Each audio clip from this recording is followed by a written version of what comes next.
Hi, my name is Mona, and I'm the blind traveler. Follow me along to see what adventures I'll get into today. Today, I'm in Turkey. A hop-on, hop-off tour in Hagia Sophia.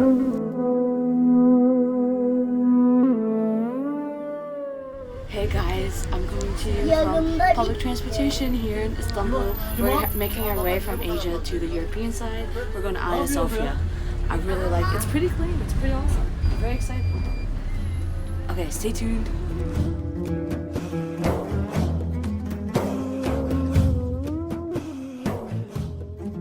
Let me tell you first a little bit of history about the city of Istanbul. Well, I didn't know this, but it was established in 7th century BC. That is 2,700 years ago by Bezos, who is a Greek, ancient Greek emperor. He started it and he called it basically Byzantine. So it was the city of Bezos.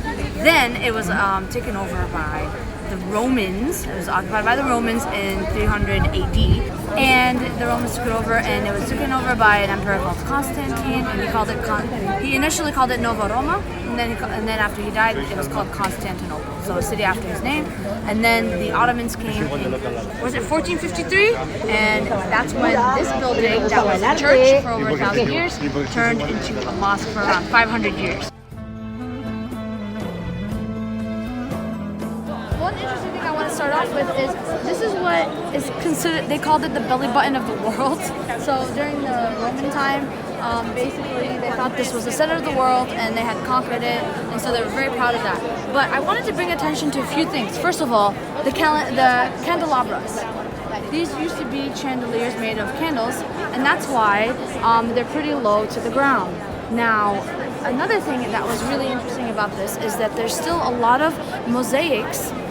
The Ottomans did not destroy a single thing. But if you focus on one of the paintings over there, do you see like there's an angel? His face was covered with gold. Do you see that? So basically, the Ottomans, instead of actually removing the faces that could have been easier, they were respectful and they actually did not ever destroy any of the mosaics. They just covered up the faces. They turned this place into a mosque within a day.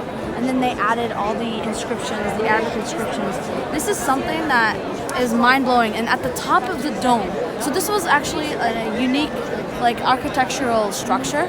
There used to be a mosaic of Jesus' face. They covered it with scripture from Surah An-Nur, which kind of emulates what was written outside by the mosaics from before. So there's a true merging of religions and cultures and a respect for history. And I don't know, this was mind-blowing to me because I just came from Lebanon and there was a bunch of churches that were built over the remains of Roman temples. And over there we can see that they put the name of God, Allah, and Muhammad, the Prophet, and that's where the mimbar and mihrab are.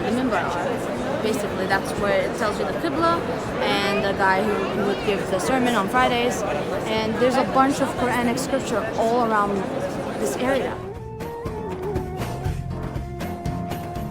And I have something really interesting to show you, which is here is a mosaic. It's almost in pristine condition because they didn't know it existed until 1970.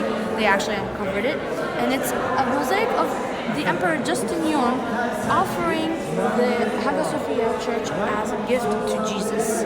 And what's really amazing is in its pristine conditions and it reflects perfectly.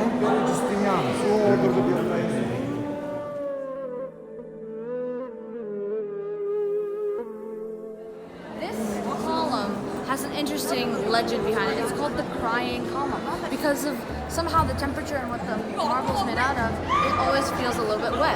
And there's a myth, and as you can see, people are trying this. If you stick your thumb and rotate your hand, that your wish comes true. Well, according to our tour guide, his wish came true after he did it for 1 year straight.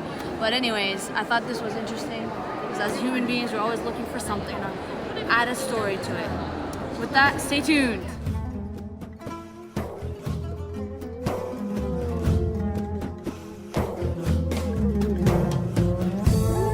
Hope you enjoyed The Blind Traveler. If so, like and subscribe and hit the bell for future notifications.